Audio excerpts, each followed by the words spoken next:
नैबे समाव जिहेतु जोंनि प्राइम 24 हेडलाइन्सनि बानजायनायजों जिहेतु फरायसा समनि माखासे मटिभेसन नैबे प्रग्राम श'आव गिबियाव जोंनाव सासे आलासि लेंना लाबोदों जोंनिनो BKWCनि गाहाय मावफुं सोद्रोमा मानगोनां मिनुसर बसुमतारी सारखौ दिनैनि नैबे श'आव गिबियाव आं बरायग्रोनाय जाबाय। खुलुमबाय। बिथाङा जोंनि बर' माहारियाव गोबाव समनिफ्रायनो जिहेतु बर' हारिनि थाखाय गोबां गावखौनो बावसोमबोदोंमोन आरो बेखौबो मख'नो गोनांदि जोंनि बर' हारियाव दिनैसिम भारत सरकारजों सिगनेटरि महरै बिथाङा बाहागो मोनबोदों आरो दा बिथांनि नाजानायजोंनो गोबां समनिफ्राय BTCनि बाहेरायाव थानाय बर'फोरनि दानि बिटिआरनि थानाय बर'फोरनि थाखाय BKWC बिथांनि नाजानायजोंनो दिनै मोनफुंनो हाबाय। बेनिखायनो बिथाङा जोंनि बर' समाजाव गोबां सासे जाफुंसार सुबुं फुंखा महरै बिथांखौ जोङो गनायो। बेनिखायनो जिहेतु दिनैनि नैबे प्रग्रामाव हाबाफारियाव जिहेतु बिथाङा जिउआव माखासे गोबां नाजाबोनाया फरायसाफोरनि जिउआव माबायदियै जोङो सोलायनाय लाबोनो हायो माबायदियै गोग्गाथावनो हायो बिनि सायाव जोङो गोबां माखासे बाथ्राफोर सावरायलायनाय जागोन। गिबियाव आङो सारनिसिम सोंथि सोंनो आवगायबाय नोंथांनि आबुं सिनायथि आरो न'खरनि सोमोन्दै फंनैसो फोरमायनो थाखाय आं गुरै खावलायहरनाय जाबाय। गिबियावनो प्राइम 24 हेडलाइन्स नोंथांमोननि बानजायनायाव जि दिनैनि हाबाफारि बे हाबाफारिनि थाखाय नोंथांमोन साफ्रोमनोबो आंनिफ्राय गिबि साबायखर बावबाय आरो नोंथांनि जि सोंनाय बिनि सिगां एसे आं बुंनो लुबैगोन जे जि हाबाफारिनि गेजेरजों थांनाय समनि बाथ्राफोर बा दिनैनि थासारिनि सायाव जों रायलायगोन बावहाय गोबां बाथ्राफ्रानो हयथ' थालांबावनोबो हागौ थाखागोनबो अब्लाबो जेसेबां हायो रोखायै बाथ्राखौ बुंनो नाजानाय जागोन आरो जोंनि जि नाजानाय बे नाजानाया सासे मानसिनि नाजानायजों जाफुंसार मालाबाबो जाया बावहाय टीम स्पिरिटनि खोथा फैयो जयै जों नाजानाय बाथ्रा फैयो बिनि दारैसो जाफुंनायनिबो बाथ्रा फैयो बेफोर बाथ्राखौनो जों रायलायलांनि दिनैहाय। दा गिबियाव आंनि आबुं सिनायथिनि बाथ्राखौ मोनथिनो लुबैनाय जि मोनसे प्राइम 24 हेडलाइन्सनिफ्राय सोंथि बायदि बाथ्रा बा सोंथियानो बेखौ आङो फिननो थाङोब्ला आंनि मुङा मुस्लिम मिनुसर बसुमतारी आंनि आफाया रुंसारि जाबाय गंगाराम बसुमतारी आरो आंनि आइयाबो रुंसारि जाबाय मोनसारि बसुमतारी गामिया दा गोजोनपुर आरो लाइजाम सोग्रायाथ' मिथिखायो सिमेन्सापुरियानो सानजारि नोगोर जोंना जिल्लाया धेमाजि आसाम आरो बिनि सिगां आंनि थाबोनाय बा गारबोनाय जे मोनसे आंनि जोनोम जायगा बेखौ बुंनांगौब्ला बै समनि क'क्राझार जिल्लानि सिङाव थानाय बनरगाव दख'रानि सिङाव थानाय थाकतारा होननाय मोनसे गामिमोन बावहाय आं जोनोम जादों आरो बावहायनो आङो दा हयथ' सोंनायावबो फैगोन नामा बे गुदि फरायसालियाव फरायबोनाय बेफोर गासैबो बाथ्राफोर दा फैनो हागौ। ओरैनो आङो जोनोमा जादोंमोन क'क्राझार जिल्लानि सिङाव थानाय बनरगाव दख'रानि सिङाव थाकतारा होननाय मोनसे गामिमोन आरोखि बावहाय आं जोनोम जादों। गोजोननाय थाबाय जिहेतु नोंथांखौ जोङो गोबां मोनसे समनि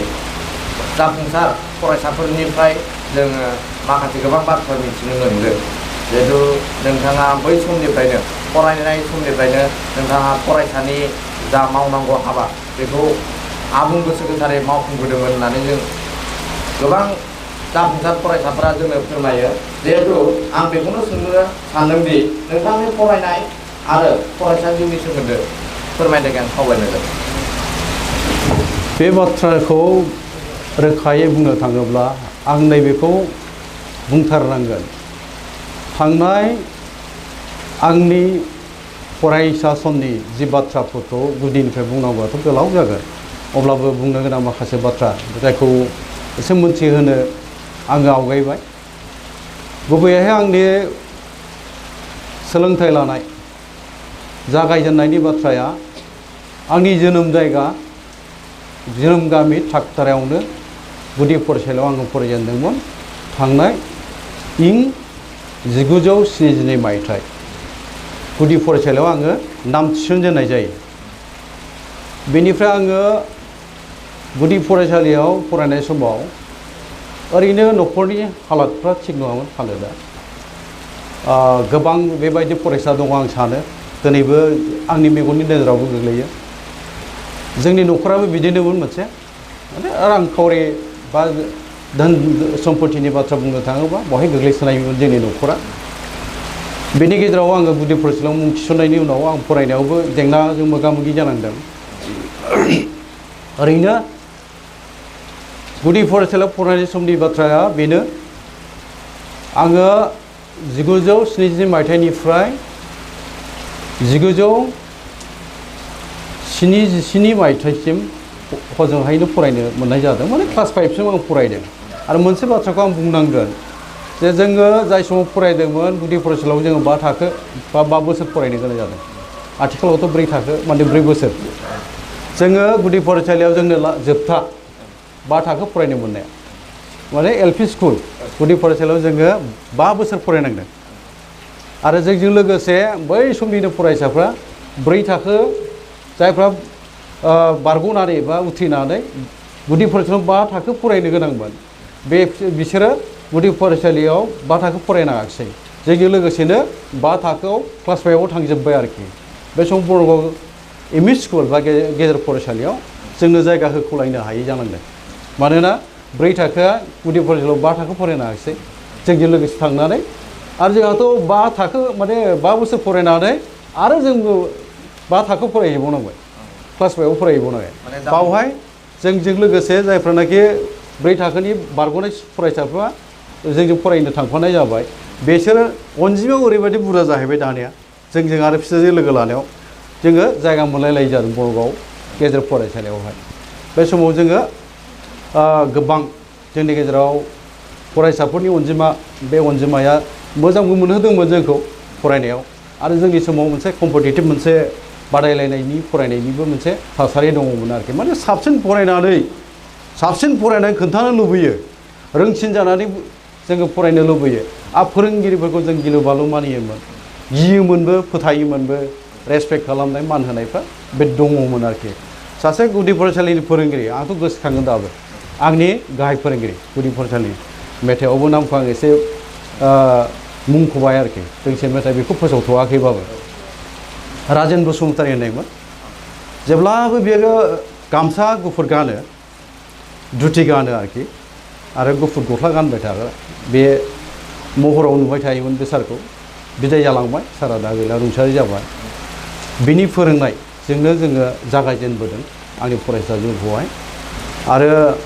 जेब्लानाखि जोङो फरायसालि गयो बिदिनो लोगोफोरजों गेलेनाय बेफोरथ' जायोमोन जोंहा माने गावबागाव गामियाव लोगोफोरखौ लाफालायनानै ज' गेलेनायफ्रा गोबां रोखोमनि गेलेनाय बे फुटबलानो जाथों माबा मोनसे काबादि इंराजियाव काबादि होनो जों हाउ दु होनोमोन आरोखि गेलेनाय दुगैनायाव थांनाय सेरमांगा दैसायाव जोङो गेलेहैनाय बेफोर माबाफ्रा जोङो ज' लोगोफोरजों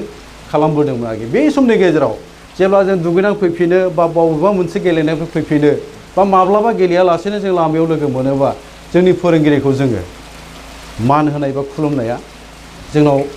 बियो जोंनि सिगाङाव जाय फरायसाफ्रा फरायदोंमोन जोंनि आदामोन बिसोरो जोंनो बेखौ दिन्थिदोंमोन आरोखि बिसोरो बेबायदि आखुनि बेबायदि रेसपेक्ट होनाय मान होनायखौ दिन्थिनायखायनो जोंबो बिसोरखौ फल' खालामबोदों बा जोंबो उन दाननानै बे खामानिफोरखौ जों मावबोदों बा जोङो जोंनि फोरोंगिरिखौ सासे सोलोंथाइ आयदानि बा जोंखौ गियान गैयैखौ गियान गोरों खालामनायनि जि मोनसे बिबानखौ बिसोर रुजुनानै जोंखौ फोरोङो बिसोर जोंनि बिफानि खम नङा ओंखायनो जोनोमगिरि बिफाखौ गनायनायजों लोगोसे सोलोंथाइनि बिफाखौ रासिनसो जों गलायबोदों होनोबा बांद्राय बुंनाय जानाय नङा दा बेखौ जोङो दिन्थिबोनो हादोंमोन बा जोङो बे खामानिखौ मावबोदोंमोन जोंनि आदामोनहानो जोंखौ फोरोंदोंमोन होननानै बुंनांगोन आरोखि दा दे जोङो बे रोखोमैनो जोंनि फरायसालिनि जि मोनसे थासारि आरो जोंना देरसिन बिदाफ्रा उन्दैसिनखौ फोरोंनायाबो दंमोन फरायसालियावनो जोंनाव गुदि फरायसालियावहाय जों जेब्ला जिरायनायनि माबा होनाय जायो नङा होमबा बिदिनो 4 पिरियड मोनब्रै पिरियडखौ जेब्ला जोङो फोरोंजाखांबाय बेनि उनावहाय जिरायनो लेजार होयो बे लेजार होनाय समाव गोजौ थाखोनि बिदाफोर जायफ्रा मानेकि 5 थाखो फरायबाय 4 थाखो फरायबाय जोङो 1 थाखोआव दंमोनबा 2 थाखोआव दंमोनबा जोंखौ फोरोंहोयो बे माबायावनो जिरायनायावनो बाहेरायाव आरो जों फोरोंजाबाव मोनो माने देरसिनफ्रा फोरोंनांगौ आरोखि बेखौ मोनसे बिथोन होखानायमोन जोंनाव बै थागतारा गुदि फरायसालियावहाय जों बे थासारिखौ मोनबोदों दा बिदाफोरनि फोरोंनाय बेबो जोंनि थाखाय खोब जोङो माखासे रोंनो गोनां माबाफोरखौ बिदाफोरनिफ्रायबो रोंबोदों आरो फोरोंगिरियाबो फोरोंदों दा बेफोर माबाजों जोङो बे थासारिखौ जों मोनबोदों आरो मोजांमोन आरोखि दाबो दिनैबो जोंनि गुदि फरायसालिफोरनि थासारि दाथ' सम थासारि गासैबो सोलायबोनो हमबाय बेनि गेजेरावबो जोङो बोरैहाय जोंनि सोलोंथाइनि थासारिफोरखौहाय गोग्गो खालामलांनो जोङो बोरै सिगांलांनो बेफोर जोंनि थाखाय माखासे दिगाव जोङो खामानि मावनोबो दङ दा गुबैयै बुंनो थाङोबा आङो 1972 मायथाइनिफ्राय 1977 मायथाइसिम क'क्राझार जिल्लानि सिङाव थानाय थागतारा गुदि फरायसालि आरो बनगाव गेजेर फरायसालियाव आङो 5 थाखोखौ फरायबोनाय जादों क्लास 5खौ उथ्रिबोनानै आङो जोंहा आरोखि हा हुआथ' गैखायामोन नालाय रांखावरिनि आंखाल जायनि जाहोनाव बिथिं बाबा जोङो बे समाव लखिमपुर जिल्लायाव जोङो सफैनो गोनां जादों आरो गुबैयै बहाय बोरै सफैदों बुङोबा बिनि जारिमिनाबो एसे बुंनो थाङोबा गुबैयैहाय समखङावथ' दैबाना लोमग्रा बोसोरफ्रोमबो दैबाना लोमखायोमोन आरो दैबानाजों जेब्लाबो बुंनो थाङोबा बोसोरफ्रोमबो समखङनि रायजो राजाया गोबां जोङो भुगिनांबोदों आरो मालाबा समखङनि बे दा जे high school M E school दं मिसिंफोरनि बावहाय जोङो आश्रय लाफैनो गोनां जादों बा सेल्टार लाफैनो गोनां जानाय बेफोर जादों आरोखि दैज्लाङाव बे दैज्लांनि नुथायफ्राथ' बै समाव जोबोद गाज्रि अखा रे हानाय ना मा होनो अखाया आसिन कार्तिकनि हानायफ्रा जेरैबायदि माने नागारनो रोङा आरोखि बारसोसो बारो आरो दैबाना लोमबाय नावजों मानसिफ्रा फैनो गोनां जायो नाव फिसा फिसा बिदिजों जोङो फैनो गोनां जानाय आरो रायजो राजाफोरखौ लाबोनाय दाउ अमा फारौजों खोब माने जालाय जाखाय नुनो मोनबोनाय जादों आरोखि बे थासारिखौ मोनफैदों आङो दा गुबैयैहाय बावहाय समखङाव रायजो जाफैनायाव आं बुंनांगोन आरो आंनि आब' गिदिर सासे जायखौ सनफुलि बसुमतारी होनो बुंनो थाङोबा नोंसोर मोनथिगोन बे सानसुमा बसुमतारी दा जाय जोंनि एक्सपिरियेन्स वेलफेयार लखिमपुर बोखावजानाय लखिमपुर जिल्लानि आफादगिरि बिनि बिमाखौ क'क्राझार जिल्लानिनो खोलाहा थानाय बेलगुरि होननाय गामियाव बिहामजोनो लांनाय जादोंमोन बावहाय रायजो जादोंमोन बेनिफ्राय आरो फैनाय जादों दा जेब्लानाखि क'क्राझार बेलगुरिनिफ्राय समखङाव फैनाय जायो जोंना गुमैया आरोखि गुमै खदाल बसुमतारी बेयो गावजों लोगोसे जोंनि आदा सासे हरिश्वर बसुमतारी आरो आब' सासे गालि बसुमतारी बे सानैखौ लाबोफानाय जायो बे सानैया फैफानानै बावहाय दाहोना रुवाथिफोर थानाय गुमैनावनो थाबाय आरोखि खामानि मावबाय बे दरमाहा मोनबाय बे दरमाहा मोननाय रांजोंनो एसे एनै हा सोरजिनानै लाबाय उनावहाय आबाद मावनो हानाय जाबाय एसे थासारिया न'खरनि माबाखौ एसे मोजाङै सामलायनो हानाय बायदि जानायखाय जोंखौ लायो आरोखि खिन्थु जोंखौ लायनाय सिगांबो आदा गिदिर जाय माने फोरोंगिरिमोन बिश्वेश्वर बसुमतारी रिटायार जाबाय बेसगुरि गुदि फरायसालियाव फोरोंगिरि गाहाय फोरोंगिरिमोन रिटायार जाबाय बियो जोंखौ जों सफैनायनि आगोल जों आइ आफा जों सफैनायनि आगोल आदा बिश्वेश्वर बसुमतारीयाबो बावहाय लेखा रोंनाय बै समनि बर' बिजोंनि गिबि फरायसा आरोखि बिश्वेश्वर बसुमतारीया बर' बिजोंनि गिबि फरायसा आरो बर' बिजोंजों बिसोर गिबि खेब मेट्रिक पास जानाय बेयो बावहाय फोरोंगिरि मावनो होननानै फैयो आरो गिबियाव लग्लुंआवसो बेयो एसे थांलाय फैलाय जादोंमोन फोरोंगिरि खालामदों उनावसो समखङावनो बेसगुरियावहाय बियो फोरोंगिरिनि माबाखौ गावनि रिटायार जाजासिम दाख्लै रिटायार जाबाय बे हाबाफारिखौ मावदों आरोखि गुबैयै समखङाव फैनायनि जारिमिना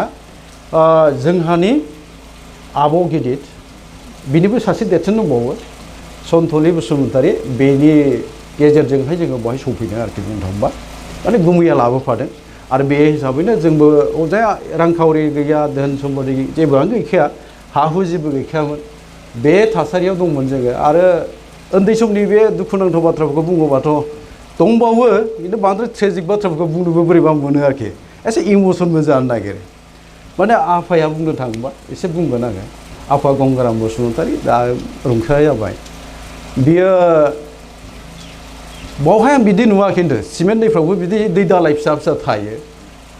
ना दारा होननाय दारा ना दारा थेयोमोन आरोखि बेखौ हरावसो खामानिखौ मावनाय जायो माने दै दालाय बे दैसानिनो सेरमांगा दैनिनो दै दालाय सेरमांगा दैसा दङ जोंनि गामि सेरजों थागथारा गामि सेरजों बेयाव दै दालाय फिसा फिसा थायो बे दै दालाय फिसा फिसाखौ सानावहाय आलि खोथेजोबनानै मोनसे माबा खालामनाय जायो आरोखि बान्दो थेयै थेयै थेनानै गोजौथिं साहाथिंजाय लामा दोननाय जायो खोलाथिं नाखौ माबानो थाखाय मोनसे मोजां बारखोग्रा माबा बानायनाय जायो आरोखि जे सोंथेनाय जायो हरावहाय सिङाव बाला होथेलायनाय जायो जेखौ बुरनानै माबानानै ओमफ्राय बावहाय नाखौ माबानाय लोगो लोगो जेखौ हरावहाय जेखौ साथेग्रोयो जेखौ साथेग्रोखांनायनि उनावहाय गोख्रैनो थांनानै साहा थानाय लामाखौ खोथेहैनांगौ खोथेहैयो आरोखि बेखौ मोजाङैनो एसे माबाफोरखौ नायनानै दैनि खारथायफोरखौ नायनानै बानायखानाय जायो दा जेला नोङो बे माबाखौ खोथेहैनो हाबाय साहानि लामाखौ खोथेहैनो हाबाय दैया लासै रानबोसै दा रानबोयो आरोखि जेला दैया रानबोबाय होमबा ना बारखोफैयो बे नों जे साथेनाय जायगायाव बारखोनो थाखाय ना बारखोनो थाखाय जायगा बानायनाय जायो दै रानबोनाय लोगो लोगो बे नाया बेवहाय फैनानै जेयाव सौग्रावफैयोबा बियो बारखोयो आरोखि दा बेखौ ना दाराय थेनाय होनोमोन बेवहाय आङो आफाजों लोगो लाफा मोनदों उन्दै समावहाय माने ना फाननानैनो जिउ खांनो गोनां जाबोदों गुबैया ओमफ्राय गोबां बोसोर आङो एल पि स्कुलाव फरायनाय समनिफ्राय आङो क्लास 5 माने बरगाव एम इ स्कुलाव फरायजासिमा आङो आफाजों बेवहाय एसे बाहागो लाफानो मोननाय जायो माने आङो थांफानो गोनां जादों आरोखि ना फाननायाव दा नाया बे समाव गोबां मोनो सेरमांगा दैयावबो गोबां ना मोनो बावहाय बैरालि ना मा होनो दे बेबायदि नाखौ ना दावगां गुफुर गुफुर ना आरोखि बांसिन बेबायदि बे ना मोनोमोन आरोखि दामफ्रा बाङाय बेसेननि मोननो नागिरा दाम मोननो नागिरा नाया गोबां मोनोबाबो माने बयबो मोनखायो दा बावहाय ना फाननानै माइरं बुथुमनांगौ गोब्राब जाथारो दा अब्लाबो बे थासारिनि गेजेरजों मालाबा सानसे मोनजादों सानसे मोनजायाखै बिदि थासारिजों फैनांदों खिन्थु मोनसे गोसो दंमोन आंहा जिउआव मोनसे गोसो दंमोन बेल' जेब्ला जोंनि न' सेरजों फालो फालो हानजा हानजा फरायसाफोर थाङो बरगाव हाइ स्कुल बा गोजौ फरायसालि आरो गेजेर फरायसालियाव फरायसाफोर फरायनो थाङो आं नुहुरोमोन आरोखि जोंना न'आ सेरावमोन नालाय लामा सेरावनो आदाबो थाङो जोंना बे बिश्वेश्वर बसुमतारी थांनाय फैनाय आंनि नोजोराव गोलैबाय थायो आंबो सानो आंहा माला बे लेखा बुरजा लानानै बेबायदि थांलाय फैलाय खालामगोनब्रा आंना सानो आरोखि गोसो सिङाव माने लेखा रोंनो लुबैनाया उन्दैनिफ्राय दं लेखा रोंनांगौ गिदिर मानसि जानांगौ बे मोनसे एखुथा साननायमोन आरो लेखा रोंनानै मोनसे समाव मोनसे कम्पिटिटिभ मोजां एग्जाम होनांगौ अफिसार जानांगौ खुंथायगिरि जानांगौ बे मोनसे आंनि साननायमोन दे ओरैनो बे साननाया उन्दैनिफ्राय दंमोनखाय फारसे न'नि माने जि मोनसे हालोद रांखान्थि हा हु गैजायो बे जिंगासि होयो फरायसालियाव थांनो गोसो दंब्लाबो मालाबा बिदिनो फरायसालियाव थांनो मोनो मालाबा थांनो मोना ओंखाम बुथुमनायाव लोगो लाफानांगौ जायो आफाजों दा बेबायदियावहाय गैजारोङै जि मोनसे हालोदाव माबानाय जिउ खांबोनांनाय सोलिबोनांनाय बे जाहोननि थाखाय बेमोन आरोखि आरो फारसेथिं जोंनि गेजेरावबो बेबायदि गोबां सुबुं थानो हागौ दंखायो गैया नङा बर' समाजाव दंथारो मोनथिगौ आरो आं जि थासारिजों सोलिबोदों आंनिफ्राय आरो गाज्रिसिन थासारिजों सोलिनांनाय मानसिबो थारैनो दङ आङो नैबेखौ बुंनांगोन खाफालिनि बोसोन बा लिरनायबो होननांगोन माबा अबंनिनो बेवहाय गेलेहोनायखौनो जों बुंनांगोन जेब्ला उन्दै समाव गुदि फरायसालियाव फरायो बे समाव दैज्लां बोथोर फैयोब्ला अखाथ' बिराद हायो अखाथ' गोबां हायो बे अखा हायोब्ला न'नि जि मोनसे थासारि जोंनि न'नि ओरैनोथ' एन्जुरफ्रा बायग्रबलांनाय गोजा टेबोल सियारथ' गैया लेखा फरायनोबो बाक्सु गंसे गिदिर दंफांनि दंमोन बेखौनो आङो टेबोल बायदि बाहायोमोन बिसिना सानिनो आफांथिंजाय बे बाक्सुखौ माने फज'नानै दोननाय जादोंमोन लाखिनाय जादोंमोन दा बेखौनो आङो टेबोल हिसाबै बाहायनानै बावनो लिरो फरायोमोन आरोखि आरो फारसेथिंथ' दानि बायदिथ' बहा लाइट मोननो गैया आरोखि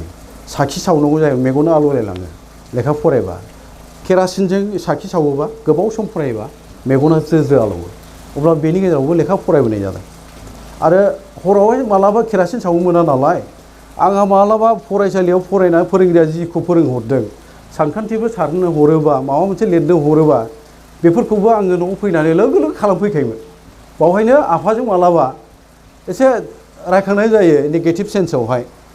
आफाजों एसे रायजानो गोनां जायोमोन आरोखि बे आफाया मा बुङोमोन माने खामानि मावनांगौ फरायसालियाव थांबाय फरायसालियाव गबाय नालाय फैनायनि उनावहाय गावजों लोगो लाफानांगौ एसे ना दारा थेनायफ्राव थांनांगौ दा बेवहाय गावजों लोगोआव मोननो नागिराबा आफाया रायोमोन आरोखि रायनाया बेनोमोन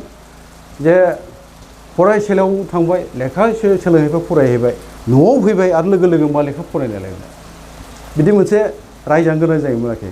बिदामोनहालाय माथो बेबायदि नङामोन बिदि आरोखि माने आदामोनहा बेबायदि लोगो लोगो फैनानै फरायफैयामोन जाहैबाय आरो आदामोनहा आदायाबो आं जाय समाव फरायदों आदाया न'आव गैखाला न'आव गैला माने मालाय न'आव थानांखाबाय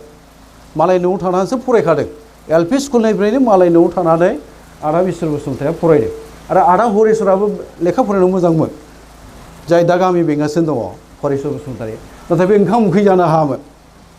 ओंखाम ओंख्रि जानो हायैनि थाखाय बियो लावखार थाजेनदों आरो लावखाराबो थाजेनदों गुबैनावनो थाजेनहैदों बे क'क्राझार जिल्लानि खोलाहा थानाय बेलगुरि गामियाव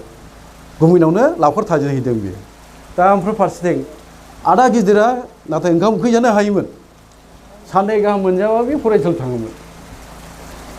ओमफ्राय आंहाबोथ' मोनसे माबा थाहैबाय ओंखामा नंगौ मालाबा मोनजामारा माने न'खरनि थासारियानो बेनो खाथारमोन हालोदा गाज्रिमोन आरो बै समनि माहाजोन मानसिफोरनि एसे आखल आखुफ्रा गैयैफोरखौहाय नाख्रेबनानै जानो नागिरनाय अननायफोरखौ जों बारा नुनो नागिरामोन आंनि मेगनाव आं जि नुबोदों आरोखि आइया माइरं सेराव नागिरोमोन दख'ना गाननायफ्रा मेथाइफ्राव एसे जि लिरदों बेफोर मोगथां माबा दं आरोखि बेवहाय मोगथां सावगारिया दङ बेवहाय आं लोगो मोनबोनायाव आं होनबा एसे साननो हनो रोंबाय माने गुदि फरायसालियावबो आं फरायबाय से थाखोआव 2 थाखोआव फरायबाय आरोखि दा गैया नालाय माइरं बिबायनोथ' थांनाङो ओमफ्राय दा बुंनो थाङोबा आंनि आनजाय जाय दंमोन बेयो बिदाय जालांदों बिनु होननाय बेयो आमासय होननाय थै खिनाय बेरामाव बिदाय जालांदों ओमफ्राय बेनि उनावहाय दा बे मिजिं दा बिबारियाव दङ बे रायजो जानानै बियो उन्दै गथ'मोन मानबायनायमोन आरोखि बे समावहाय जोङो आइजों आं थांफानानै माइरं सोलाव दिनाव थांफायो आङो थानानैबो खिन्थु हरजाया मेगन मोखांखौनो माइरं जावगासिनो दङ ओमफ्राय जानो गैयैखाय बिथ'दों मालाबा होयोबा बबेबा राहा लामाजों जमा जाफिनबा माइरंखौ हैफिननाय जायो बेखौनो सोलाव बिनाय होनो आरोखि माइरं सोलाव लानाय दा बेबायदि थासारियाव आं नुबोबाय आरोखि आइनि गाबा मोखां जानांनाय बिनानै मोनबोयै आरो बिमा हिसाबै फिसाफोरनि जि उखैनाय बावहायथ' दुखु थाखागोन दा बे दुखुजों बेयो मालाबा मालायनावबो बिदिनो माइ माने दैज्लां बोथोर फैबा माइ हाजिरा गायनाय माने बेफोर खामानियाव बेयो हाजिरा माइ गायनानैबो जोंखौ जोंनि जि मोनसे उखैनाय बेखौ फोलोमबोदों आरोखि खिन्थु थोजासे नङा ओरैबायदि मोनसे आं गोसोआव दङ बांद्राय ओंखाम उखैयोबा नोंसोर सोरबाफोर हयथ' बेजों भिक्टिम जादोंबा बा बेजोंबो भुगिनांदोंबा मोनथिगोन जाय बांद्राय ओंखाम उखैनांबाय रसा नांनांबाय साननै गाहाम ओंखाम मोनजायै मानसिफ्रा मालाबा बिनि उनावहाय खेबसे बोथिसे मोनजायोबा बिराद जानो सानोना उखैनायनि थाखाय जा हाबगोन उदैयाव बुरजा जानाय बे उदैयाव हाबनायाबो माने बांद्राय बोरैबा जायोबा बे आरो गफिननो गोनां जायो माने गोबानो गोनां जायो बांद्राय उखैब्रेनानै उदै बुंजासे जायोबा बेयो नोंखौ खस्थ' होयो आरो बेबायदि जानांनाय आंहाबो गोसोआव दङ माने बाराद्राय उखैबाय नालाय सानसेखालि बोरैबा मोनजाबाय बुरजा जानायाव बे रोखोम जानाय माने गोबाफिननो गोनां जालायनाय बेफोर थासारिजों फैनांदों आरोखि दा ओरैनो आङो बेखौनो बुंनांगोन न'आबोथ' बिदिनो आं दहाय बुंनाय एन्जुरा बायग्रबनायमोन आरो उखुमा हाथरखि नुहुरोमोन माने दखर गासिबो लांनांजोबसै आरोखि माने थुरि बायनो हाया लुनो हाया बे थासारि आरोखि ओमफ्राय अखा हायोबा दैज्लाङाव हराव उन्दुनोथ' हाया बे दखर बबेबा जायगा नायै नायै दखर जायजों अखा सिरिया बहाय जिरायनानै थानो गोनां जायो ज'बो जिरायनानै थानो मोनला आलदा आफाया बबेथिंबा आइया बबेथिंबा आं बबेथिंबा बिनानावा बबेथिंबा बे रोखोमै जिरायनानै थानो गोनां जायो बा बिदि थासारिजों फैनांदों आरोखि दा बेफोर ट्रेजिक एसे बुंनो बोरैबा मोनो इमसन जानो नागिरो जायखिया बेखौ आं मोनबोदों अब्लाबो मोनसे हास्थायनाय दंमोन हाबिलास दंमोन बे हाबिलासानोमोन लेखा गोरों जानो लुबैनाय माने लिरै फरायै रोंखा राखा जानानै माबा मोनसे मावहैनो लुबैनाय बे दङमोन ओंखायनो जुजिबोनाय जादों जुजिबोनानै बिसिम सौफैनाय जादों बेवहाय सौफैनानैबो फरायसालिनि थासारिखौ आं लोगो मोनफैदों जों जाय समाव बेवहाय फरायोमोन बे फरायसालिनि थासारिया दिनैनि बादि बिल्डिं न' नङामोन नोलो बिफांनि इन्जुर बेरामोन बावहाय लोगो मोनफैदों आं जेब्ला फैजेननानै समखौ फैनाय बेनि उननिफ्राय बैसिम सौफैनायाबो बे समावहाय जेबो गारि घरा गैया थाबाय थाखानाङो आरो लामाफ्रा बिदि दानि बायदि नङामोन नालाय हाग्रा दंमोन नोलोबारिमोन समखौनिफ्राय बिसिम जों थाबायबोनांगौ आंजों दंफायोमोन बे समावहाय गियानेन्द्र बसुमतारी नाय बिथाङा दा फौजियाव थांदोंमोन बियो रिटायार जानानै फैबाय लोगोसे बिमल ब्रह्म दंमोन समखौनि दाबो बिथाङा दङ आरो बिनि उनावहाय रबिचन्द्र नार्जारी बियो फुटबल मोजां जोयोमोन बे नाथाय थैलांबाय बेरामावहाय आरो जतिका बसुमतारी जायखौ जोंनि रुंसारि गबिन ब्रह्म सारा हाबा खालामदों बेयो आंनिनो माबामोन नालाय बिबनायै गथ'मोन नालाय बेबो आंनि उनाव फरायसामोन आरोखि आं जेब्ला 6आव फरायो जोब 5आव ओमफ्राय जों गियानेन्द्र आरो गियानेन्द्र बसुमतारी आरो बिमल ब्रह्म जोङो साथामा 6 थाखोआव बाहाय फरायनो जेननो मोननाय जादों दा एफा गोजान जोङो माबाबोनो हाया ओंखायनो बेवहाय लजिं माने न' लुनाय जादोंमोन आरोखि जों थानो थाखाय बाव समाव बेफोर जेबो गैया थुरिबारिसो बे थुरिबारिजों थाबायोबा आथिङाव हाबनो नागिरनाय बायदि एसे थुयो आरोखि थुरिफ्रा गाहाय थुरि बे थुरिबारिमोन आरोखि उलुनिनि माखासे फरायसाफोर दंमोन निरन सिबेन बुद्धदेब बे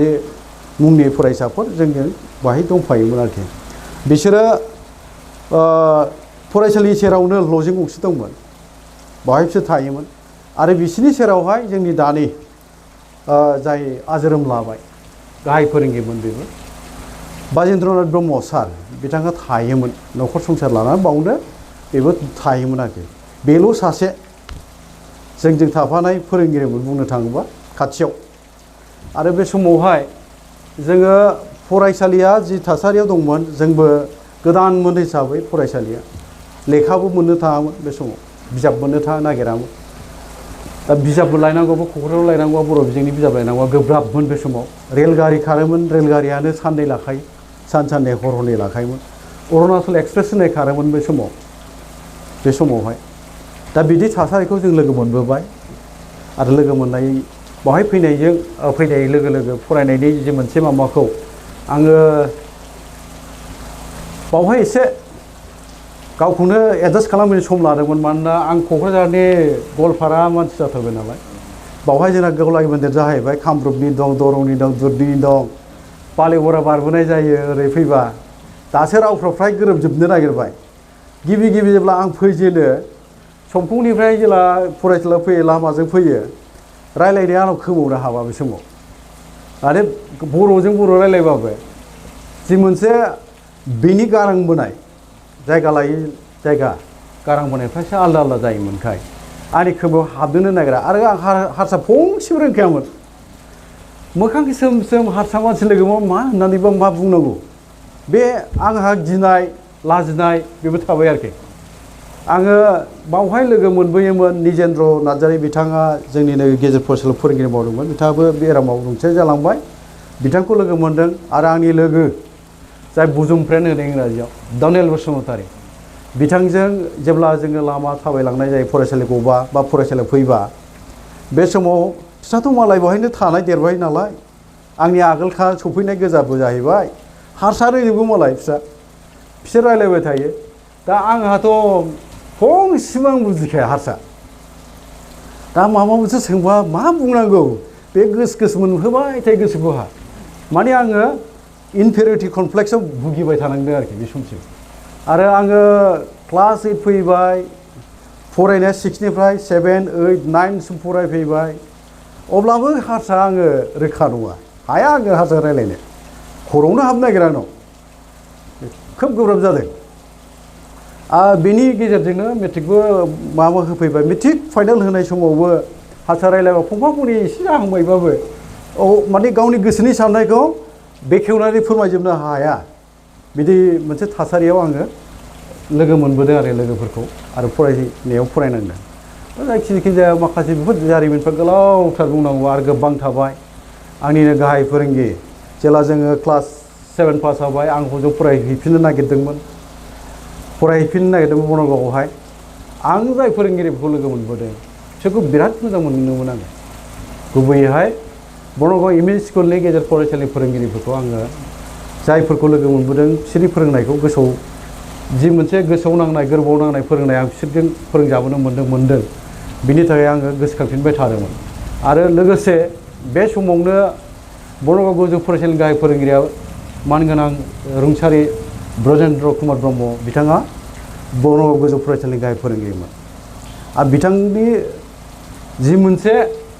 बेनि फोरोंनाय बा मानसिफोरनि सावरायनाय गोजौ फरायसाफोर सावरायनाया आंनि खोमायाव बे समाव जेला आं क्लास 5 फरायो आंनि खोमायाव हाबबाय थायोमोन आरो बे समावनो 1975 मायथाइयाव ब्रजेन्द्र कुमार ब्रह्म सारनि गांसे खन्थाइ बे फोसावजादोंमोन बे खन्थाइयानोमोन अख्रां गंसे नांगौ बेनि सायावबो गोबां जोंनि फरायसा बे गोजौ फरायसाफोर बा जोंना 7 थाखोआव फरायनाय 6 थाखोआव फरायनाय फरायसाफ्रा गोबां रायलायो सारनि सोमोन्दै बेखौ आं सिरि थानानै खोनासंनाय जायोमोन बा खोनाबाय थायोमोन दा अख्रां गंसे नांगौ खन्थाइनि आंबो फरायनो लुबैयो आंनि आखायाव गैया आं मोनाखै खिन्थु बे खन्थाइया 1975 मायथाइयाव फोसावजादोंमोन आरोखि दा बै समनिफ्रायनो खन्थाइ लिरनांगौ माबा नांगौ बेफोर माबाफ्रा आंनाव बारा गोसोआव गैया खिन्थु फरायनो लुबैयो आंखौ खन्थाइ लिरनाय बा माबा मोनसे थुनलाइ मुलुगनि फारसे बोलांदोंबा आंखौ थुलुंगा होजेनदों होनोबा सासे सुबुंनि नामखौबो आं लाखिनांगोन बुंनांगोन आरोखि बियो बनगाव गुदि फरायसालिथ' नङा बियो गेजेर फरायसालि बे समाव बियो 7 थाखोनि फरायसा आङो 5 थाखोनि फरायसा क्लास 5 नि आरोखि बे 7आव फरायो प्रबिन कुमार ब्रह्म होननाय बे दा अफिसार जाबाय मानसिया बे बिदाया प्रबिन कुमार ब्रह्म बे आदाया जेब्ला गाव क्लास 7आव फरायो 7 थाखोआव फरायो आं 5आव फरायो बनगाव फरायसालिया बोसोरफ्रोमबो मोनसे मेगाजिन दिहुनो मेगाजिन बे मेगाजिननि मुङामोन नेरसोन बे नेरसोन मेगाजिननि थाखाय बेखौ गाहाय सुजुगिरि सायख'नाय जादोंमोन बिराद माने गोसो गोनां मानसिमोन नालाय लिरनायाव खन्थाइ लिरनायखौ बियो प्रबिन कुमार ब्रह्म दा बियो दाना लिड बिदांनांसिगौ नेरसोन मेगाजिनखौ दिहुननो थाखाय लिड बिदांनांसिगौ ओंखायनो बियो थाखो खथा हाबनानै गोजौ फरायसालि गेजेर फरायसालि मोनफ्रोमबो क्लासनि थाखो खथा हाबनानै जेलानाखि क्लास जाथ'वाखै आरोखि फुङावहाय प्रेयारबो जाथ'वाखै बे समाव हाबै बियो आरोखि माने खावलायो थुलुंगा होयो बे लिड बिदां नांगौ खन्थाइ नांगौ रायथाइ नांगौ ओरै लिरनांगौ एसे बे बुङो आरोखि दा बेखौ सानसेखालि आङो बनगाव फरायसालियाव जेला फरायोमोन एम इ स्कुलाव आङो ए सेक्सननि क्लास केप्टेन मोनलाय आरोखि ए सेक्सनाव आङो क्लास केप्टेन बासिलायनाय थायोमोन बे केप्टेना थाखोनि डिसिप्लिनखौ लाखिनांगौ माने माबा मोनसे आब्रुथि गैयै जायोबा बेखौ सामलायनांगौ आरो सामलायसायावबो मानियाबा फोरोंगिरिनो गाहाय फोरोंगिरिनो जोङो बुंहैनांगौ खोन्थाहैनांगौ बेफोर मोनसे खान्थि दानाय दङमोन नालाय दा आङो क्लास केप्टेनमोन दा बे हिसाबै प्रबिन कुमार ब्रह्म बे आदाया फैनाय लोगो लोगो आंखौ नाम लाग्रोबाय जे मिनिस्टार फंबाय एसे रायलायनि बे आदा मा रायलायो जोंना फरायसालियाथ' नोंथ' मिथिगौ बोसोरफ्रोमबो जोंना मेगाजिन दिहुनो नेरसोन मेगाजिन बेनि थाखाय लिरबिदां नांगौ दा सोर सोर मा लिरनो रोंगौ लिरनांगौ जाबाय आरोखि सोरबा रायथाइ लिरनो रोंबा रायथाइ लिरनांगौ सोरबा खन्थाइ लिरोबा खन्थाइ लिरनांगौ सोरबाया बिदिनो सल' लिरोबा सल' लिरनांगौ बेफोर जोंनो बिथोन बा थुलुंगा जोंखौ बुंबाय आरोखि बावहाय बे समाव जेला आदा प्रबिना बुङो बे बुङो मिनिस्टार फंबाय नोंथ' हाथारो खन्थाइ लिरनोथ' नोंथ' हाथारगोन नोंथारगोन नों लिरनांगौ नोङो होननानै बे बुङो आंहा जेला बिदि बुंजायो माब्रै लिरनांगौ बे मोनसे आंनाव सोंनाय आरोखि माने माब्रै लिरनांगौ बेसो सोंनाय आंनाव गमामायैनो आं लिरनो हाबोआखै बे समाव प्रबिन कुमार ब्रह्म आदाया बुंदोंबाबो आं लिरनो हायाखिसै खन्थाइ दोंसेबो लिरनो हायाखै लिरबिदां मोनसेबो लिरनो हायाखै आं दुखु थाबोबाय बे आदानि खावलायनायखौ आं रैखा खालामबोनो हायाखै लेखा फरायो रोंगौ नंगौ आं मखस्थ' लानाय होनो दै गोसोआव लानाय फरायनानै गोसोआव लानाया गिलु बालु आं हायोमोनलाय बे समाव खन्थाइफोर फरायनानै मालाय लिरनायखौ फरायनानै मखस्थ' लानाय सोरनिबा जारिमिनखौ फरायनानै मखस्थ' लानाय बेफोरखौ खिन्थु आङो हायोमोनलाय जारिमिन जाय माबाखौ हाफ इयारलि एग्जाम जेला होदोंमोन आं बरगाव एम इ स्कुलाव बे हाफ इयारलियाव हिस्ट्रियाव जारिमिनाव आङो गोबांसिन नाम्बार मोननायनिफ्राय आङो बरगाव मोजां सिनाय जादोंमोन गोजौ थाखोनि 10 थाखोनि 9 थाखोनि 8 थाखोनि गोबां फरायसाया आंखौ माने खौरां लायोमोन आरोखि आरो आङो हाफ इयारलि जेला जादों क्लास 5नि आङो बे समाव गासिबो पेपारखौ फोरोंगिरिफ्रा खिन्थु दा जोंनि फरायसालिफ्रावबो होयो बबेबा फरायसालिया हाफ इयारलि पेपारफोरखौ होजोबना होजोबा आं मिथिया खिन्थु होजोबथारोमोन जोंनाव गासिबो माने माबाखौ मोननानै बरगाव एम इ स्कुल 5 थाखोआव फरायनायनि जे हाफ इयारलि एग्जामनि दानद'आरि आनजादनि जि मोनसे आंनि एन्सार स्क्रिप्ट बेखौ मोनजोबनाय जादों आरोखि मोनफ्रोमबो आयदायाव आं मा नाम्बार मोनदों बयबो बावहाय खौरां लादोंमोन आरोखि आङो बयनिबो सिगाङाव थादोंमोनलाय हाफ इयारलियाव माने आङो जौसिनाव थाबाय रल नाम्बार माने फारि नं 1 होनो नामा बिदियाव आं थाहैबाय हाफ इयारलियाव खिन्थु आङो एनुवेलाव 3 नम्बरनि थाखाय आङो सेकेन्डआव थानांदों आं 3 नम्बर खम जादों जाय आंनिफ्राय फार्स्ट मोनदों बेबो अफिसार जाबाय दा सहिलाल बसुमतारी होननाय बिथां बेयो अफिसार जाबाय बे बिथाङा आंनिफ्राय 3 नम्बर बारा मोननानै बियो 1 नं रल नाम्बार मोननाय जादों आङो नाथाय आंना थासारिया बेमोन आङो क्लासाव फैजोबनो हायामोन आरो आं बे समाव मालायनाव थानांबाय क्लास 5 बा आङो आमायनाव थानांदों आङो हालेवफानाङो माइ गायफा हालेवनाया आङो हालेवनाङा माइ गायनाय फुनायफ्राव जों बाहागो लानाङो बे दैज्लां बोथोरावबा आरो मेसेङावबा मारा होनाय बेवहाय बाहागो लानांबाय आरोखि आंजों लोगोसे आमायनि फिसाला दंमोन आमायनि नामा हाकिम बसुमतारीमोन बिनि फिसाला दिनैहाय बरगाव हाइ स्कुलनि हेडमास्टार जाबाय बियो रजिस्टाराथ' बिदाय जाबाय बिदाय जानानै माखासे मानसिफ्राबो फोरोंगिरि बिबानाव माने गाहाय फोरोंगिरि बिबान मोनदोंमोनबाबो बिसोर रिटायार जालांजोबनायखाय बे आमायनि फिसाला तपेन्द्र बसुमतारी होननाया दा गाहाय फोरोंगिरि जानानै दं बे आदा तपेन्द्र बसुमतारी आरो बिनि आनजाय रनजित बसुमतारी होननाय बे आंनि क्लासमेटमोन आरोखि जों सानैजों बिसिना गंसेयाव उन्दुलायोमोन जोंना फरायनाय टेबोला गंसेल'मोन बेजों आंजों आमायनाव आं थादोंमोन आरोखि आमाय हाकिमनाव दा बेबो दाख्लै केन्सार बेरामाव थैलांबाय आंना लोगोआ दा जायखिजाया जोङो लेखा फरायोमोन बेबायदिनो लेखा फरायोमोन आरो आमाया गाव लेखा रोङामोन नाथाय फिसाफोरखौ लेखा रोंजानो लुबैयोमोन आमाया मामोनलाय बेना आमायना गाव खोनासो फरायनांगौ हरावबो साउन्ड होनानै सोदोब होना फरायाबा जोंखौ उन्दुलांबाय सानो आरो बे रायहरोमोन आरोखि आमाया गाव खोनाहैजासे जों फरायनायखौ बियो खोनासंखुमाबाय थाखायोमोन आरोखि जों सानसेखालि आदायाबो मा लिरखो आदा तपेना बेहाबो सिरि जाबाय आरोखि ओमफ्राय जोंहा रनजितजों आंजों जोङो सानखान्थि सानबाय थादों दा सानखान्थि सानोबाथ' साउन्ड होनांगौनि सोदोब फैलाना लिरबाय थानायसो जायो दा बे साउन्ड होयै समाव आदायाबो लिरदों माबा मोनसे जोंबो सानखान्थि सानदों दा सिरि जाबायना सिरि जानाय लोगो लोगो आलदा न'आव आमाया दंहैयो जों थानाय न'आ आलदा आमाय उन्दुग्रा न'आ आलादा दा अब्लाबो खाथि खाथि आरो साउन्ड होनानै फरायाबाथ' दाय जाखायो दा जोङो फरायनाया साउन्ड जाथ'वाखै सोदोब गैयि जाबाय नालाय जाहरबायना आमाया दानो उन्दुबाय नामा नोंसोरलाय जाहरबाय दानो उन्दुबायबो नामा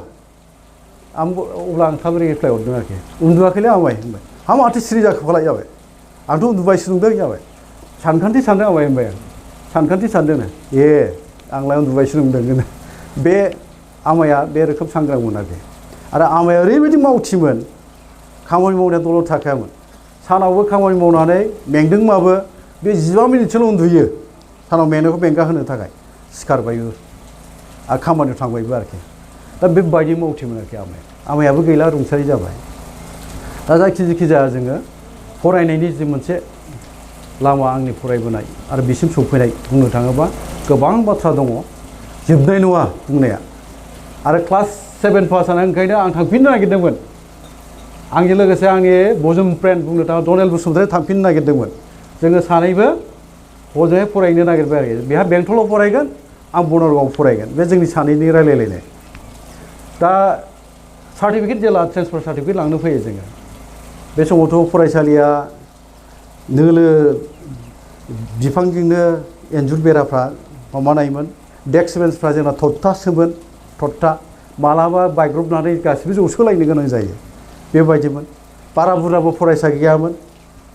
जोंनि थाखोआव गासै 32 दंमोन जोङो 32निफ्राय थाङै थांनानै 19 थाहैदों क्लास 10 सिम 19नि गेजेराव जोङो मेट्रिक फाइनाल होनो मोन्दों 9 साल' 9 सायाव जोङो 4 सा पास जादों 5 साया आरो गाज्रि जाबावदों फार्स्ट जोंनो एसपि बर' गोजौ फरायसालिनिफ्राय मेट्रिक आनजाद बर' बिजोंजों होजेननाय फरायसाजों दा आं सेकेन्ड डिभिजन मोनबाय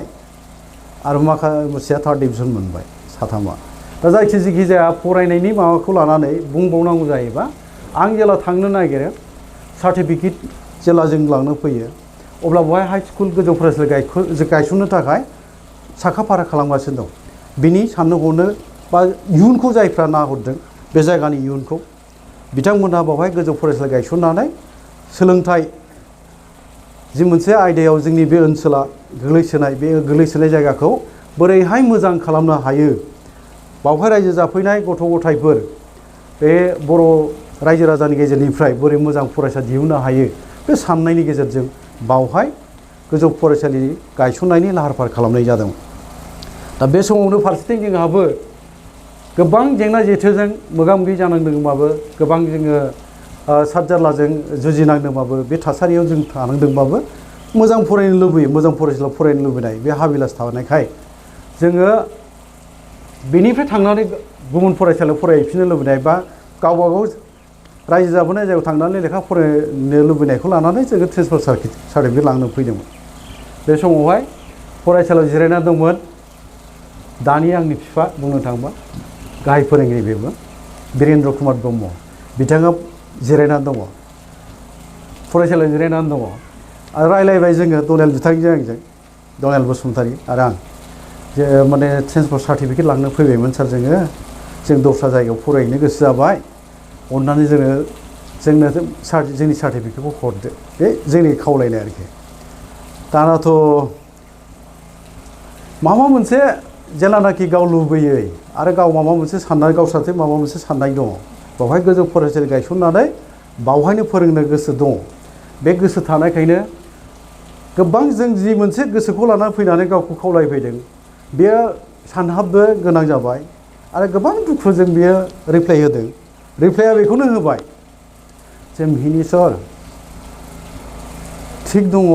नोंसोरो गुबुन फरायसालियाव फरायहैनो बा मोजां सोलोंथाइ लानो थाखाय नोंसोर साननाया बे गाज्रि नङा नाथाय बेवहायबो जोङो जे गोजौ फरायसालिखौ गायसननो नागिरदों बे फरायसालियाव नोंसोर फरायाबा सोर फरायगोन नोंसोरो जुदि बेखौ नागारनानै थाङोबा नोंसोर फरायाब्ला बे फरायसालिखौ गायसननो नागिरनायाथ' ओंथि गोनां जानाय नङा बोरै जागोन फालाय बे बाथ्राफोरखौ बुंनो हमबाय आरोखि नाथाय बिथां दानियेलनो ट्रेन्सफार सार्टिफिकेटखौ लिरबाय बेनो हरबाय दाना आंनो हरा दा दुखु मोनदांबाय फारसेथिं आरो बुजायबाय बिदिनो नोंसोरनो फरायनांगोन बावहाय आरो नोंसोर गिबि फरायसा जानानै बावहाय फरायनानै रोंनांगोन आरो नोंसोरनो दिन्थिनांगोन बेफोर गोबां बाथ्रा आफायाथ' बिराद बिदिखौ बुंनो रोंगौ बे रोखोमै बाथ्राफोर बुंनानै कनभिन्स खालामबाय गोसोआ गोजोनाखैबाबो गनायनानैबो लानो गोनां जाबाय हगार हराखिसै आरोखि जेब्ला आं थाङाखिसै आंनो ट्रेन्सफार सार्टिफिकेटखौ होआखिसै दाना डनेल बिथाङाबो थाङा डनेल बिथाङाबो दाना आंबो थांला होननानै बिथाङा गावनो सार्टिफिकेट होनायखौ बेबो दाना गथायफिनबाय आरोखि दा बिदि जादों आरोखि जोङो माने बिथाङाबो थाङाखिसै आंबो थाङाखिसै बावनो जों फरायबाय दा जोङो फार्स्ट बेच जोङो बुंनो थांबा फार्स्ट बेचनि जों स्टुडेन्ट ओमफ्राय जोङो फरायबाय फरायनाय गोबां माने जेंना फरायनायनि गेजेरावबो गावसोरो बुंनो थाङोबा आफा बिरेन्द्र कुमार ब्रह्मआ बे MIL मोजां फोरोंखायोमोन बर' आयदाखौ मोजां फोरोंखायोमोन बे बर' आयदाखौ फोरोंबाय ओमफ्राय बाजेन्द्रनाथ ब्रह्म सानखान्थियाव खोब मोजां एल बर' सार ललित चन्द्र बर' सार बिथांमोन सानखान्थियाव मोजां दा क्लास 8आव जों जेला फरायजेनो बे बिबानखौ ललित चन्द्र बर' सार आरो बाजेन्द्रनाथ ब्रह्म सार बिसोरो सानखान्थि फोरोंनायनि बिबानखौ बिसोर रुजुनबाय आरोखि बिराद मोजां फोरोङो सानखान्थि फोरोंनायाव मोजांथार दा जोंनो जि सानखान्थिनि मोन्थोरफोर होदों सोरबा सोरबाथ' बे A+B² जायो मोनसे जोङो सोलोंलायबोदों बेफोरनि माबाफोरखौ जों जेरै मुखस्थ' लानानै बेखौ बाहायबोदों खामानियाव बाहायबोदों सानखान्थि सानबोदों बेफोरखौ रोंजेन होनायनि गुदियाव बाजेन्द्रनाथ ब्रह्म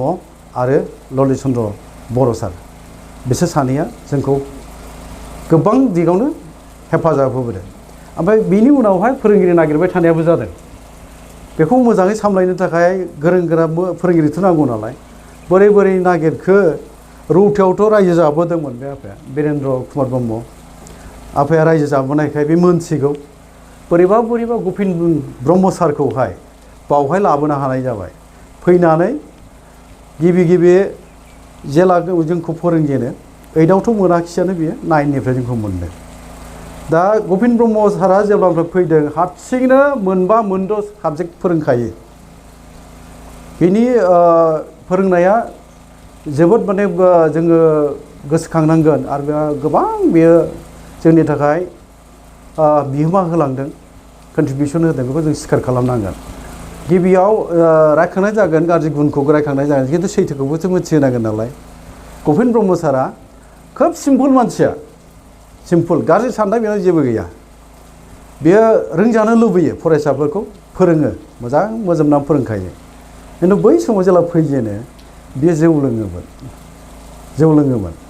फेनानै मालाबा एसे गोग्लैग्रुबलायनायबो जायाखै नङा जायोमोन खिन्थु उनाव बियो गारदों जौखौ गारहैनो हादों बियो सासे फोरोंगिरि गाहाय फोरोंगिरि बिबानाव थानानै बे रोखोम जौ लोंनानै खोन्थानायाथ' थिग जाया बेखौ हयथ' ओजोंहाय आफा बिरेन्द्रनाथ कुमार ब्रह्मआबो हयथ' बुंदों जानांगौ गावबो हयथ' गोरों गोराखाबो नालाय आरो सासे गाहाय फोरोंगिरि बिबाव थाबाय हिसाबै बियो बेखौ मोनदांनानै गारफैदों आरो बियो जौ लोंनायखौ फुराफुरि गारनानै फरायनायखौ बा फोरोंनायखौ गावनि फोरोंनायखौ मोजोमनानै फोरोंदों बियो बुंनो थाङोबाथ' फरायसालिखौ गावनि न' बायदि बियो सामलायबोदों बुंजायो आरोखि सानफ्रोमबो फुं बेलासि फरायसालिखौ जोथोन लाबाय थायो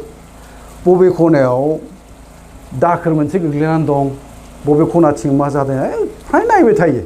मोजां सुपारभिजन खालामो आरोखि बेखौ जों नुबोदों आरोखि दा जायखिजाया जेब्ला जोङो हाइ स्कुलखौ माबायो बेयो बिदिनो हारसिंनो 5 पिरियड बा 6 पिरियडखौ गावनो खालामखायो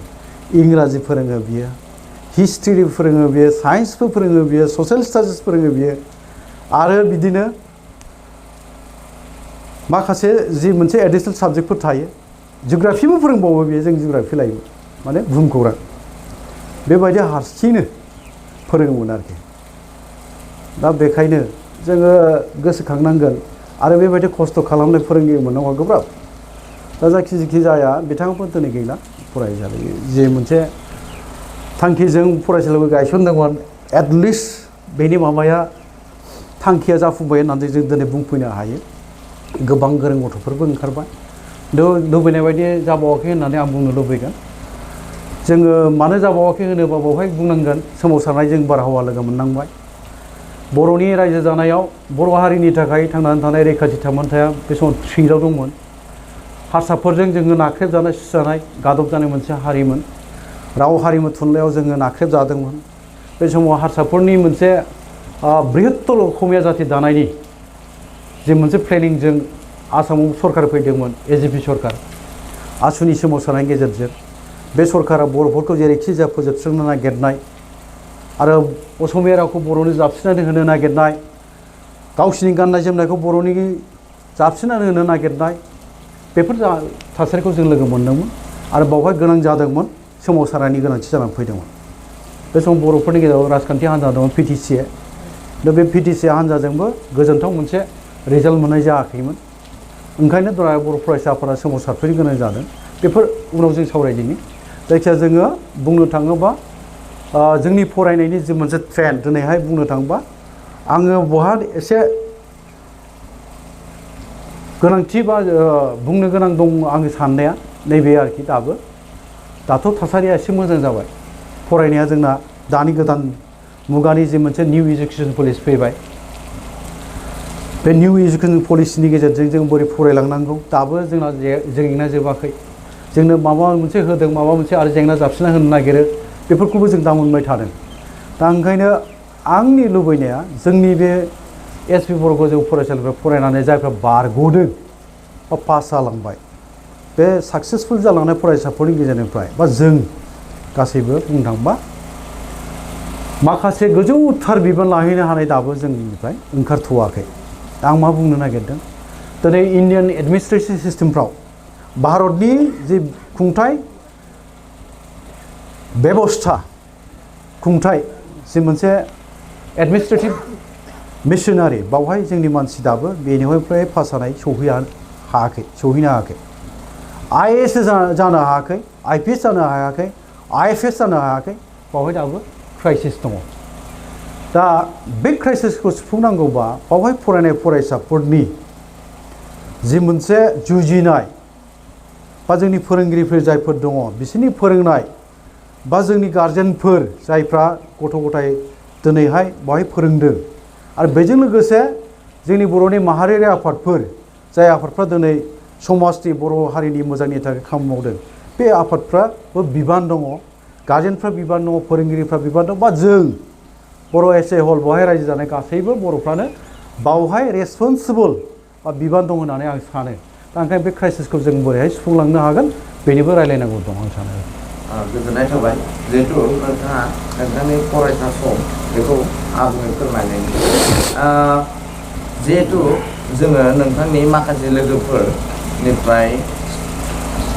माखासे सोंथि सोंलायनायाव मिथियोदि आरो नोंथाङा एसे सिगाङाव जिहेतु नोंथांनि जा न'खरनि इक'नमिक्स रांखान्थिनि जा हालोद एबा थासारिखौ फोरमायदों दि जिहेतु गंसे न'आव जिहेतु अखा हायोब्ला थानो थाखाय मोजां जायगा गैया, बैबायदि गोबां खस्थ'नि गेजेरावबो जिहेतु नोंथाङा जों खोनानो मोन्दों APSC आसाम पाब्लिक सिभिल सार्भिसाव नोंथाङा एग्जाम होनो थाखाय मोनसे थिरांथा लादोंमोन। गोबां दुखु खस्थ'नि गेजेरजोंबो नोंथाङा मोनसे APSCसिम जिहेतु सिमां नुनायाव नोंथाङा गोबां खस्थ' मोनदोंना मोनाखैमोन आरो माबोरै नोंथाङा रांखान्थिनि बे जेंनाजों मोगा मोगि जानानै बे जेंनाखौ गादबनानै नोंथांनि थांखिखौ जिहेतु होसोनो नाजादोंमोन। दादि जों नुयो गोदोनि रांखान्थि आरो दानि रांखान्थिखौ बर'नि न'खराव गोबां सोलायबाय। जिहेतु दानि नैबे थासारियावब्लाबो दानि रांखान्थि एसे मोजाङावब्लाबो जोंनि फरायसाफोरा माखासे गावनि थांखिखौ होसोहैनो हाजोबा। दा नोंथांनि भिउआ मा जागोन, मा एडभाइस जागोन? बे आयदायाव आं नैबेखौनो बुंगोन, जाय समाव आङो फरायनायनि गेजेरजों आंथ' मेट्रिक आनजादखौ HSLC हाई स्कुल लिभिं सार्टिफिकेट जे एग्जाम बेखौ आङो 1983 पास खालामदों। बेनि उनाव आङो बङाइगाव कलेजाव फरायहैदों गोबां जेंनानि गेजेरजों। बेखौ आं एसे उनाव बुंबाबो जागोन नामा। दा नोंथांनि जे सोंनाय बेनि फिननायखौ थोंजोङै होनो थाङोबा आं जाय समाव APSC आनजादनि प्रिलिमिनारि एग्जाम बेनि थाखाय आं जेला प्रिपारेसन जायो बे समावहाय बावहाय रांखान्थिनि हालोदफ्रा एसे दङ गाज्रि मोनबाबो एसेबां गाज्रि जायो नंलामोन। जोंनि न'खरनि माबाया एसे मोजां फैफिनबायमोन मानोना आं 1992 आव होदोंमोन 1992 आव आङो APSC प्रिलिमिनारि एग्जाम एफियार जादों लखिमपुराव जादोंमोन जोंहा सेन्टारा लखिमपुरावमोन आरोखि बे समाव दैबाना जाखांनायनि उनावहाय 1984 आव गिदिरथार दैबाना जायो दैबानाजों बोसोरबाया जोंनि गामिफ्रा बा जोंनि सनापुर समखं बे समखं ओनसोला आबाद जेबो मोनाखै आरोखि गासिबो बालाबारि जाजोबलांदोंमोन जोंनि गायग्रा हाफ्रा आरो बावहाय समखं मोनसे सिथां होननाय बिलो दंमोन बिराद गोथौमोन गोबां ना मोनसोगारोमोन बे बिलोआबो बाला फबजोबनानै गासिबो बालाबारि जालांजोबखादोंमोन आरोखि बे समाव आं गोबां खस्थ' मोनदों आरो बे खस्थ' मोननांनायनि जारिमिना एसे आलादा बेखौ उनाव जुदि बोरैबा बुंनांगौबा बुंसै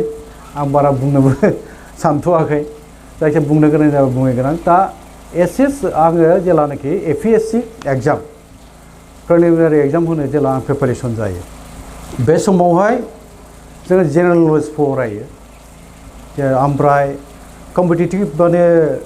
कम्पिटिसन रिभिसारफोर दङमोन बेफोर लेखाखौ जों नायोमोन आरो ओरैनो जायफ्रा मोजाङै फरायखायो डिग्रीखौ बा BA आनजादखौ बा PUआव बा गुदि बुंनो थाङोबा नोङो हाई स्कुलनि 8, 9, 10 आव जाय बाथ्राफोरखौ जाय बेसिक आइडियाफोर बा माने माखासे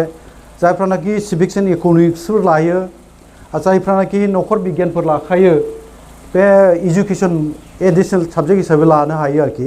बेफोर आयदाखौ जायफ्रा बहाय मोजाङै सोलोंलांखादों नोगोर बिगियान मोनोमोन जोङो बेखौ एडिसनेल हिसाबै लानो हायोमोन बेफोरखौ जायफ्रा मोजाङै बाहाय फरायखायो बेफोर गोब्राब जाया आरोखि जा जोंनि थाखाय गोब्राबा मा जाहैयोमोन इंराजियाव महर होनाया जोंथ' इंराजियावसो लिरनांगौमोन नालाय इंराजियाव लिरनांगौ जायो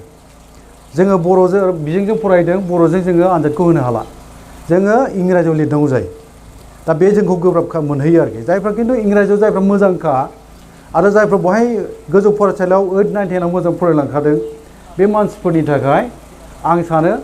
गोब्राब नङा आरो मोनसे जाहैबाय नोङो PU जोंनि समाव PUमोन हायार सेकेन्डारि आरो BA बेखौ जाय मोजाङै फरायखायो पलिटिकेल साइन्सआनो जा इक'नमिक्सआनो जा हिस्ट्रियानो जा हिस्ट्रियाथ' नों बावनो मोनलांखायो 8, 9, 10 आव जायखौ फरायगोन बा क्लास 5 निफ्राय जाय जारिमिनफोरखौ मोनो बेफोरनो खामानि होखायो मोजां फरायलांखायोबा दा ओंखायनो मोजां फरायखानांगौ मोजां फरायनानै गोसोआव लानो हाखाबानो बेफोर खामानि होखायो मोजां खामानि होयो दा प्रिलिमिनारि एग्जाम जेब्ला आं होयो बेफोर सोंनायफ्रानो गोजौ फरायसालियाव फरायलांनायफोर आं PUआव डिग्रीआव BAआव फरायनाय कुइसनफ्रा फैजोबखादों आरोखि आलादा फैयाखै माखासे माबा फैयो कारेन्ट एफेयार्सनि सोंनायफोर फैयो इन्डियान पलिटिक्सनि बाथ्राफोर फैयो इन्डियान हिस्ट्रिफोरनि सोंनाय फैयो दा बेफोरखौ एन्सार होनाया गोब्राब जाया जुदि नों मोजां फरायलांखादोंबा दा ओंखायनो मोजां फरायनांगौ मोजां फरायनायखौ जोङो लाखिनो हायोबानो मोजोबनानै फरायनानै गोसोआव लानो हायोबानो नोंनि कम्पिटिटिभ एग्जाम होनाया गोब्राब नुहुरनो हागौ खिन्थु गोब्राब नङा बेयो गोरलै आंथ' पास जादों प्रिलिमिनारि एग्जामाव आं पास जादों फाइनालनि थाखाय आं जेला प्रिपारेसन खालामहांदोंमोन बे समाव एबसुआ आलादा बड'लेण्ड रायजो दिनायनि थाखाय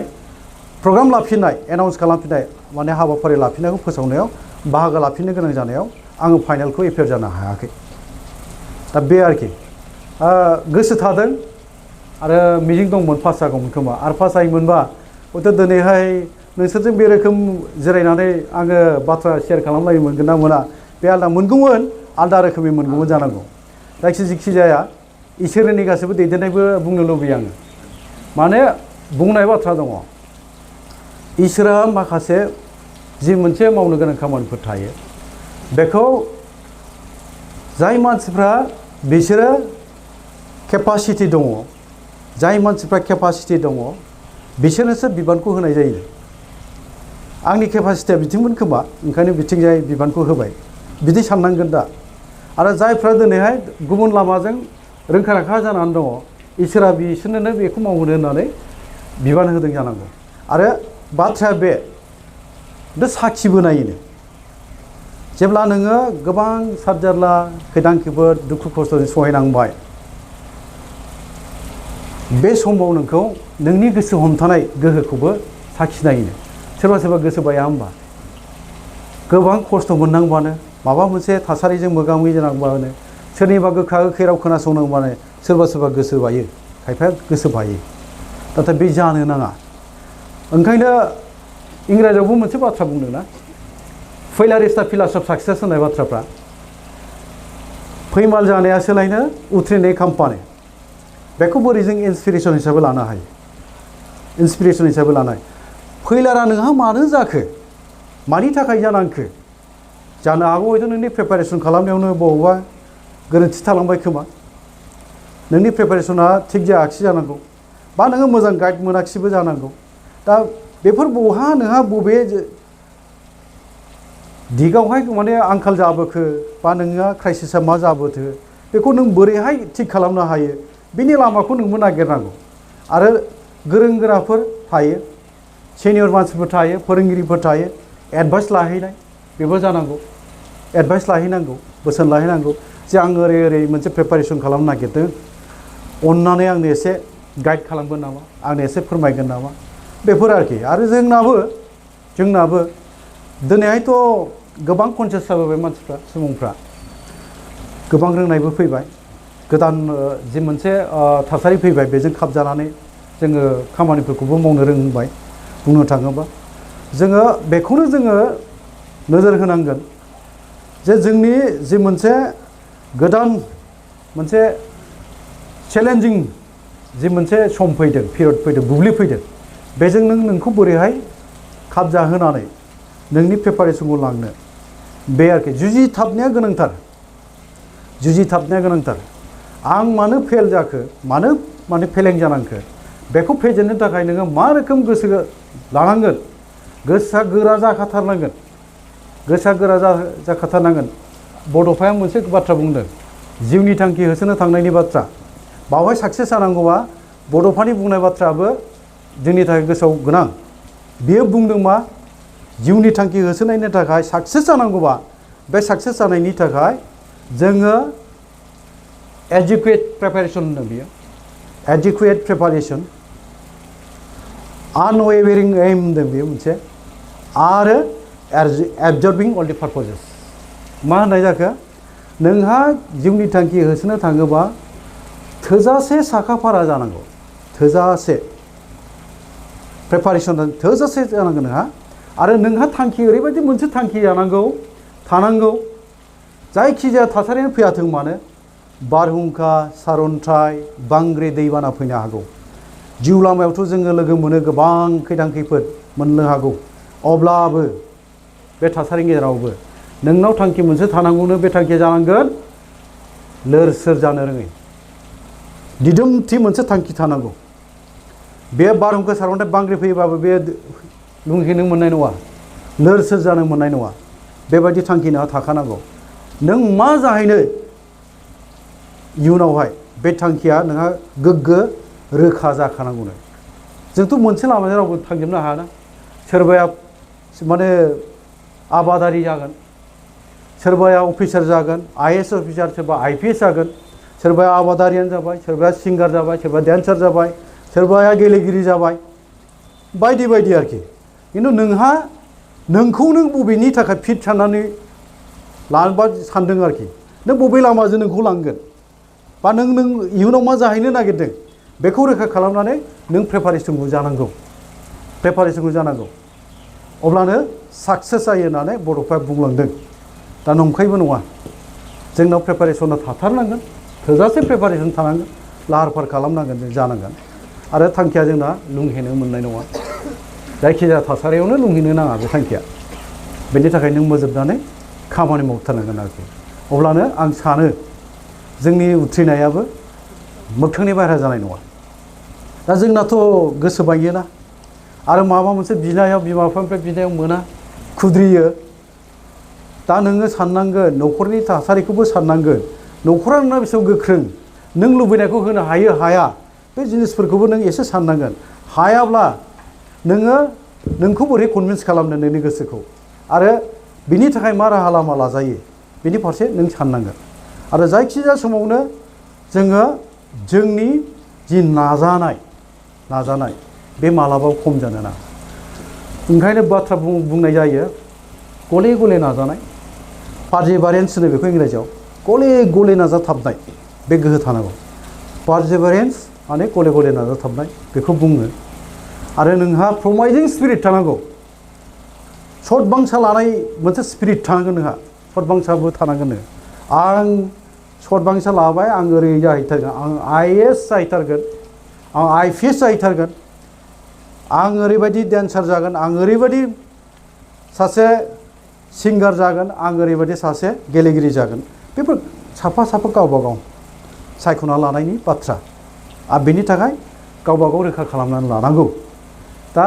नोंहा जेब्ला पारसेभारेन्स आरो प्रमाइजिं स्पिरिट डीप रुटेड डेडिकेशन थायो डीप रुटेड डेडिकेशन अब्ला थांखिनि जाफुंनाया बे मोगथांनि मालाबाबो बाहेरा जानाय नङा दा जों साबेसेया बेखौ फल' खालामनानै खामानि मावनो हायो बेनि सायाव सोनारगोन दा बे लामाजोंनो आङो बुंनो लुबैयो आंनि जि मोनसे नाजाबोनाय बे नाजाबोनायखौ आङो गोबां जेंना जेथो लोगो मोनबोदोंबाबो आं लाखिबोबाय थादों आरो माबा मोनसे मोजां मावनो लुबैनाय समाजनो माबा मोनसे कन्ट्रिबिउट खालामनो लुबैनाय बा गोरों जानो लुबैनाय बे हाबिलासआव थाबोदोंमोनखाय फरायनाथ' जाजोबनो हायाखिसै मास्टार डिग्रि लाहैबावनांगौमोन PhD फोर खालामबावनांगौमोन बेसिम आं सौहैयाखिसै सोमावसारनायाव बाहागो लानांबाय फरायनायफ्राबो बिदिनो कलेजनि फरायनाय समावथ' जोबोद ट्रेजिक आंना दा बेनि गेजेरजों आङो नैबे स्टेजसिम फैदों होनोबा बांद्राय बुंनाय जानाय नङा आरोखि जायखिया नाजायोबा जाफुङो आरो आं बेखौनो बुङो जे APSC बा UPSC एग्जाम प्रिपारेसननि थाखाय जों फरायखाबोनाय जों फरायबोनाय 5 थाखोनिफ्राय 10 थाखोसिम जाय आयदाफोरखौ जों फरायो बेखौ जायफ्रा मोजाङैनो फरायदों आं सानो फिन थाखाय गोब्राब जानाय नङा एसे एनै जोङो कारेन्ट एफेयार्स फरायनांगौ दं आथिखालनि जि मोनसे गोदान माबा फैबाय बिदिनो गोबां मोनसे गोजौ थाखोनि सोलोंथाइ लानायावहाय दिनैहाय केरियार काउन्सेलिंनि जायफोर बिजाबफोर गोनां दङ बेफोरखौ फरायनांगौ आरो कम्पिटिटिभ एग्जामनि थाखाय कम्पिटिटिभ रिफ्रेसारफोर दङ कम्पिटिटिभ रिफ्रेसार कम्पिटिसन साक्सेस रिभिउ होननाय दङ बेफोर आगोलाव दंमोन दा दंना गैया दा बेफोरखौ फरायनांगौ आरोखि आरो सोर सोर IAS टपार जादों बे टपारफ्रा बोरै जानो हाखै बिसोरनि सोमोन्दै थायो कम्पिटिसन साक्सेस रिभिउफ्राव बिसोरनि सोमोन्दै मोनो बिसोर बोरै प्रिपारेसन खालामनानै जानो हादों बिसोरनाव इन्टारभिउ लायो बिसोरो सैथो बाथ्राफोरखौ गावसिनि माबानि गेजेरजों फोरमायबोदों आरोखि गावसोर साक्सेस जानायनि गेजेरजों फोरमायबोनायबो दङ ओंखायनो बेफोरखौ फरायनांगौ जों मोनथिना लानांगौ आं मोनथिनायावथ' भारतनि गिदिर गिदिर सानसुमै माखासे मानसिफोर गुबैयै इसोर चन्द्र बिद्यासागरनि बाथ्राखौ बुंनो थाङोबा माखासे बिदिनो IAS टपार पास जानायफोर मानसिफोर दङ बिसोरो न'खराव फिसाबो गैया जेबो गैयामोन सोरबाथ' मैगं थाइगं फाननाय थेला सालायनाय